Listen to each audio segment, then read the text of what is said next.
The 7th Annual European Union-African Union Summit opened in Angola on Monday.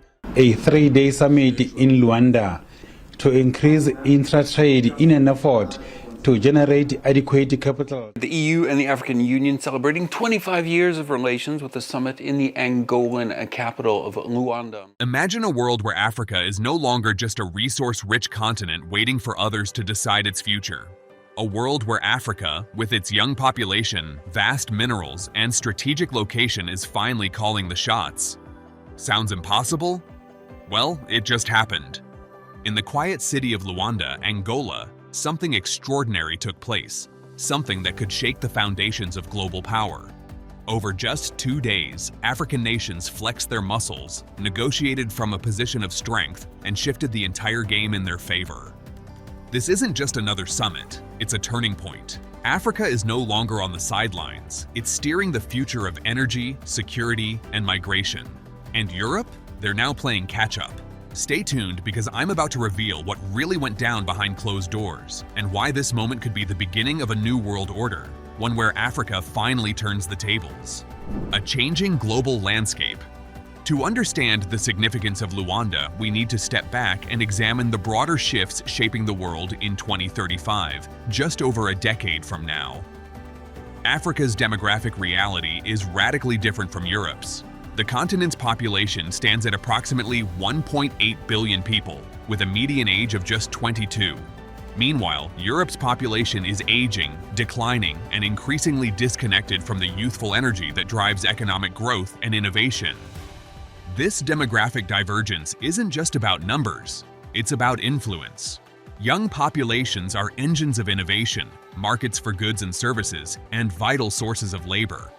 As Europe's workforce shrinks and ages, Africa's youthful labor force is poised to become a global powerhouse if it can capitalize on its resources and strategic position. Simultaneously, the green energy revolution is reshaping global supply chains. By 2035, electric vehicles, renewable energy grids, and battery technologies are ubiquitous, and the critical minerals powering them, lithium, cobalt, copper, are in high demand. Over 60% of the world's reserves of these essential minerals are in Africa. The Democratic Republic of Congo alone possesses more cobalt than the rest of the world combined. Who controls these resources and their processing determines the future of the green economy.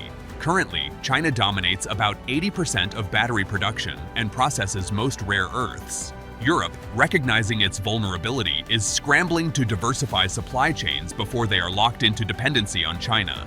This context set the stage for Luanda, a strategic confrontation about who controls the future and who benefits from Africa's resources. The key decisions of the Luanda Summit. The summit culminated in 3 major strategic bets decisions that are not mere promises, but are concrete negotiations about the future. These are the real stories behind the diplomatic speeches. 1. The battle for critical minerals and green economy supply chains.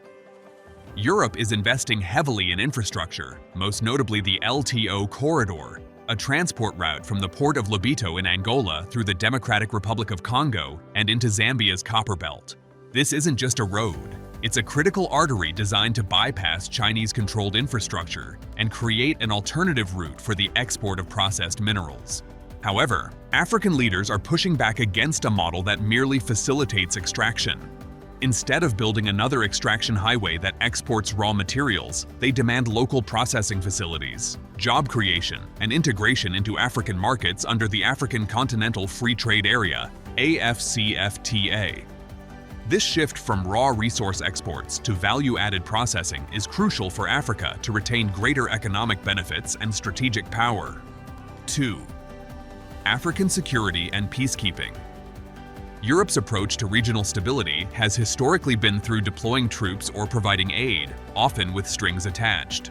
But at Luanda, African leaders pushed for a different approach, funding African-led peacekeeping initiatives through predictable UN Security Council resolutions, specifically endorsing Resolution 2719. This move aims to empower the African Union, AU, as an autonomous security actor with operational capacity, reducing reliance on European or Western military interventions.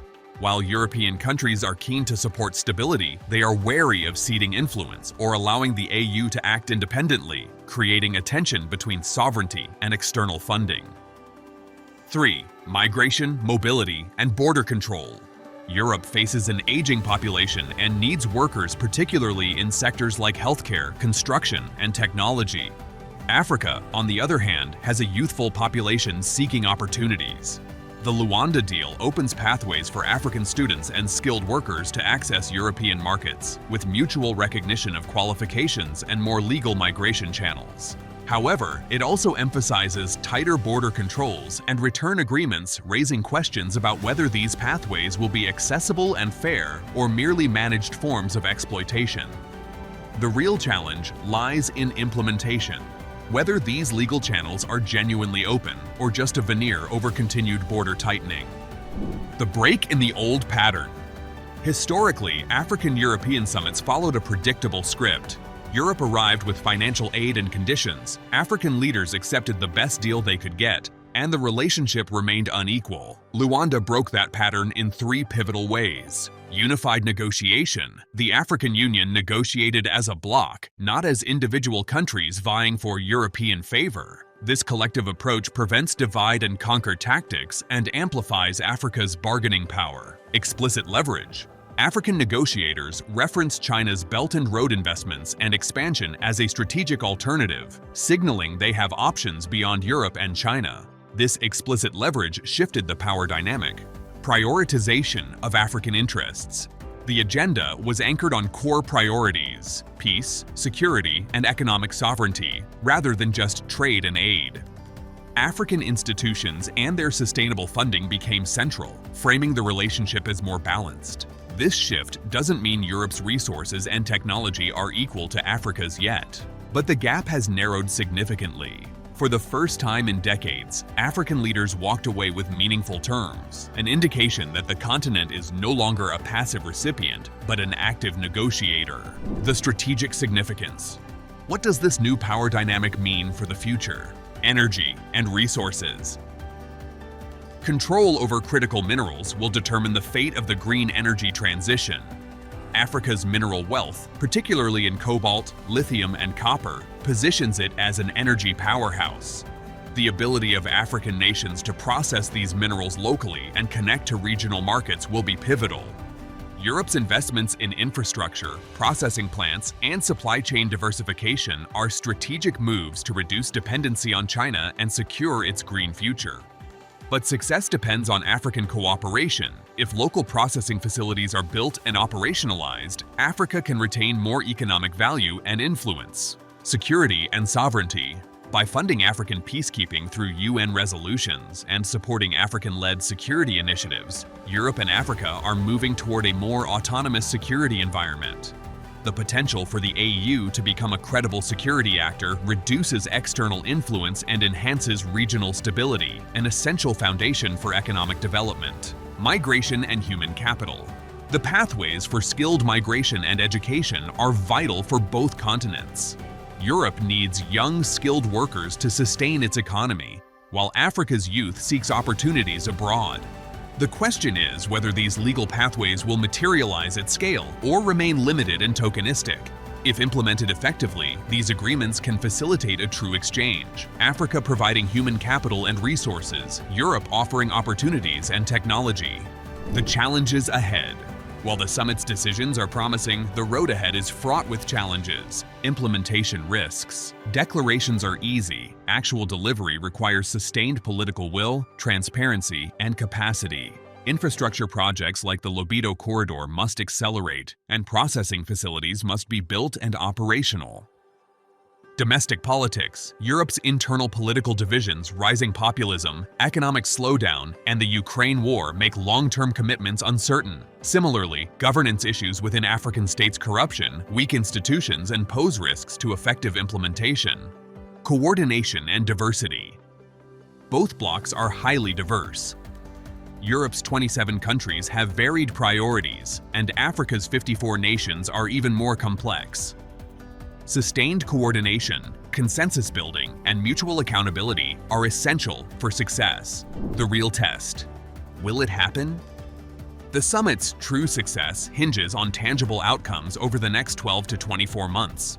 Will the Libido Corridor see actual construction of processing facilities? Will UN peacekeeping funding flow predictably and sustainably? Will visa programs for African students and workers expand meaningfully? These signals will determine whether the summit's promises translate into real change or fade into diplomatic rhetoric. What it means for Africa's young people and businesses. For young Africans, the summit's outcomes could define opportunities over the next decade.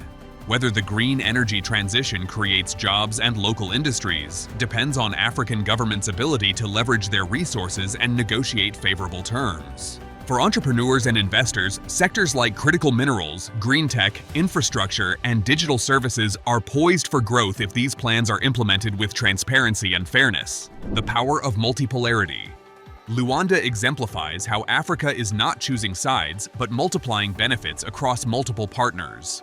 This multipolar approach engaging China, Europe, the Gulf, and others allows Africa to negotiate better terms through competition rather than dependency. It's a smart strategy rooted in leverage and strategic patience. What can you do? Understanding these shifts is crucial, whether you're an investor, policymaker, or a young African seeking opportunities. Here's what to watch. Track project progress. Infrastructure projects like Libido and processing facilities should be monitored for real progress. Demand accountability. Citizens in Africa and Europe must hold leaders accountable to deliver on promises, whether through civic engagement or advocacy.